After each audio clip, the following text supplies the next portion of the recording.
Hey everyone, welcome back. In this video, I'll show you how to fix the Claude cannot start a new chat issue. First, check your internet connection.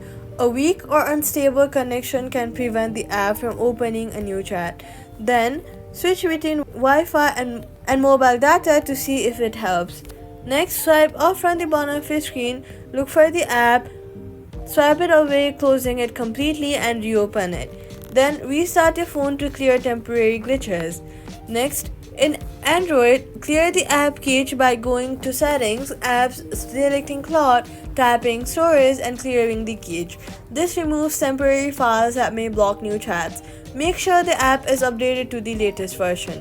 Head over to your App Store or Play Store, search for app and update it if you've not already done so.